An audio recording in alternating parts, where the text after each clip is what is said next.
up. Yeah, this is the only one that is not horizontal and vertical, given our system. So we're breaking tension up, so I need to come up with some angle there. So tension is going in that direction, and why don't I make this angle theta?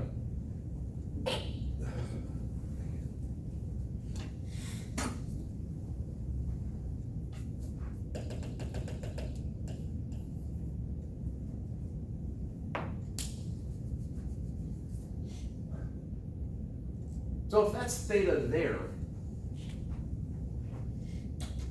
what is this angle here? Theta. So if I break tension up, what are my two components? What's my horizontal component?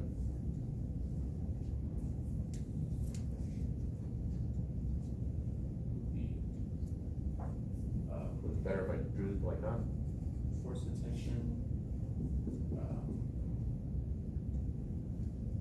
Cosine. Theta. Then my vertical. Force of tension sine theta. All right. So what I'm claiming is that my force diagram for A can be written instead of like that. I can write it as I got WA acting down. I have FT cosine theta acting to the right, and FT sine theta acting up. For B, I have the weight of B acting down and the tension acting up.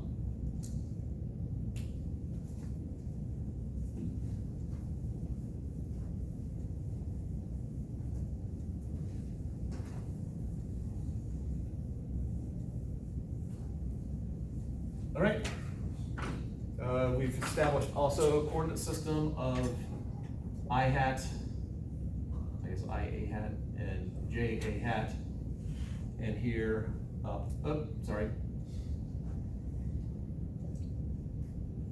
JA hat downwards, and a JB hat upwards. All right.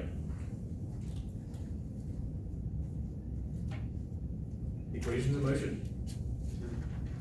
Yep. And what are they?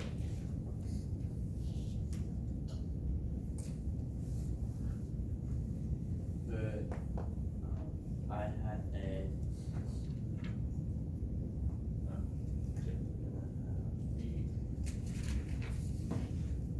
a force of tension cosine theta equals MA. All right. We do have two masses here. C. So It'd be M sub A and AC. So and A sub C. It is centripetal acceleration because this thing's traveling in a circle. All right, one down, two to go. So we'll also have the JA hat and JB hat. All right.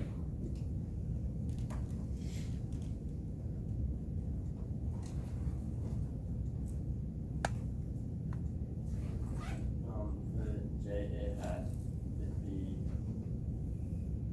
weights of A minus force tension sine theta equals 0. And the last equation. Force of tension plus weights of B. You said plus? Minus weights of B equals 0. Substitution. For what do we have an independent formula? Weight.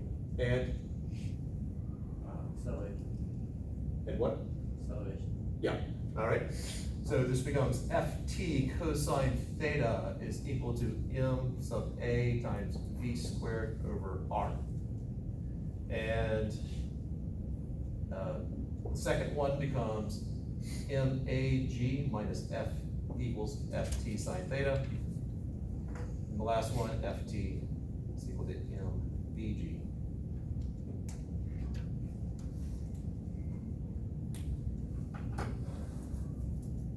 And this becomes a fun little problem that I'll have to wait for a week.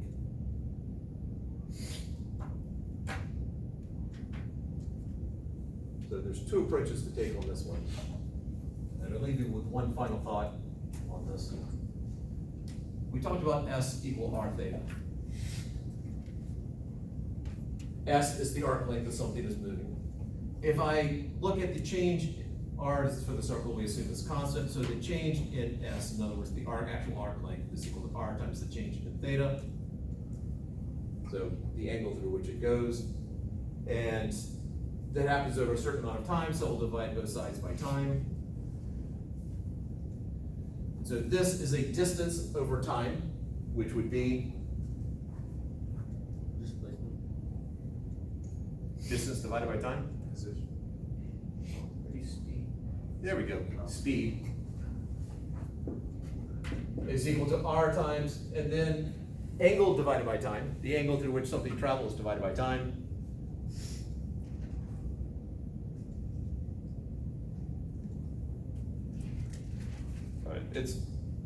It's kind of like speed, except it's an angle thing. So they got really clever with the wording, and they called it angular speed. Angular speed, the symbol is an omega. This is angular speed. And that is a lowercase omega.